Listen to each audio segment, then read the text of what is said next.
'కేరాంప్' cinema review. Kiran Abbavaram గారి cinema గురించి మాట. ఇదిగో మీ పెదనాంతో ఎప్పటికప్పుడు ఫాలో అవుతూనే ఉన్నాను. నువ్వు చెప్పినట్టే మెస్సీ తనను తాను కంట్రోల్ చేసుకుంటుంది. అయితే నేను మెస్సీని కలవాల్సిన టైం వచ్చింది. నేను చెప్పిన ప్లేస్కి మెస్సీని తీసుకురని చెప్తా. సినిమా రిలీజ్ అయ్యి 10 డేస్ పైన అవుతుంది. ఇవాళ చూసానమాట సినిమాని. అందుకే రివ్యూ కొంచెం ఇస్తున్నాను ఎలా ఉంటుందని చెప్పి. ఇది నా ఒపీనియన్ అనమాట. అందరి ఒపీనియన్ అవ్వడం కాదు. సినిమా వాళ్ళు చూసి ఉంటారు చాలామంది. నా ఒపీనియన్ నేను చెప్తున్నాను అనమాట ఈ సినిమా గురించి. ఒక సరదాగా ఉండే అబ్బాయి అన్నమాట. లైఫ్ మొత్తం ఇంకా చిల్‌గా ఉంటాడనమాట. అంటే ఏ వర్క్ చేయకుండా, ఏ టెన్షన్ పెట్టుకోకుండా చాలా హ్యాపీగా లీడ్ చేసే ఒక అబ్బాయి రిచ్ పర్సన్ అనమాట.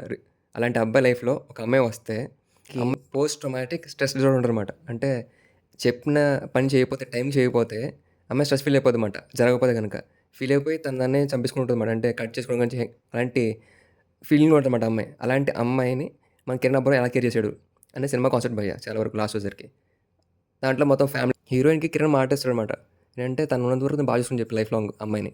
అలాంటి మాట ఇచ్చిన ప్రామిస్ చేసిన తర్వాత వాడు సరిగ్గా చూసుకోకపోతే అమ్మాయి మటుకు చాలా బాధపడిపోద్దన్నమాట. Stress feel అయిపోద్దన్నమాట. టైంకి రాకపోయినా, చేయకపోయినా గానీ. అలాంటి టైంలో కిరణ్ అబ్బవరం అమ్మాయికి ఏం ప్రామిస్ చేసాడు, అమ్మాయి ఎలా ఫీల్ అయింది అని చెప్పి సినిమా కాన్సెప్ట్ రన్ అవుతుందన్నమాట. అమ్మాయి గురించి ఫస్ట్ తెలియదు కిరణ్ అబ్బవరం ఎలా ఉంటుందని చెప్పేసి.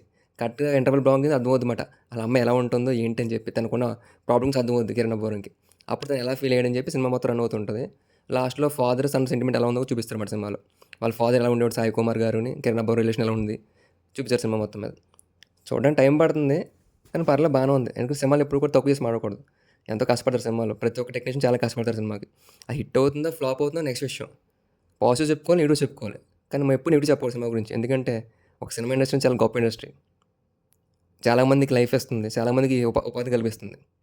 సో సినిమా అయితే చూడొచ్చు, మరి అంత తక్కువ అని కాదు. సో మీకు ఎలా అనిపించింది సినిమా చూసిన తర్వాత? ఇప్పుడు చాలామంది చూసుంటారు సినిమాని. మీ ఒపీనియన్ సినిమా గురించి చెప్పండి, చూద్దాం. అందరూ మాట్లాడుకుందాం. అందరం మాట్లాడుకుని సినిమాని ప్రమోట్ చేసుకుందాం. ఈ సినిమాని కాదు, ఏ సినిమా సరే. సినిమా ఇండస్ట్రీని కాపాడుకున్న బాధ్యత మనదే. ఎందుకంటే మనం మంచి సినిమాలు చూస్తే వాళ్ళు మంచి సినిమాలు తీస్తారన్నమాట. కొన్ని సినిమాలకి నేషనల్ అవార్డ్స్ వస్తాయి కానీ సినిమా కలెక్షన్స్ రావు. కొన్ని సినిమాలు కలెక్షన్స్ ఎక్కువ వచ్చినా కానీ చాలా తక్కువ రోజు గుర్తుంటుంది సినిమా. అదే తక్కువ కలెక్షన్స్ వచ్చినా కానీ ఎక్కువ రోజు గుర్తున్న సినిమాలు చాలా ఉన్నాయి. మనం మంచి సినిమా ప్రమోట్ చేసుకుందాం. మంచి సినిమాలను ఇంకా మంచిగా తీసేలా చేద్దాం.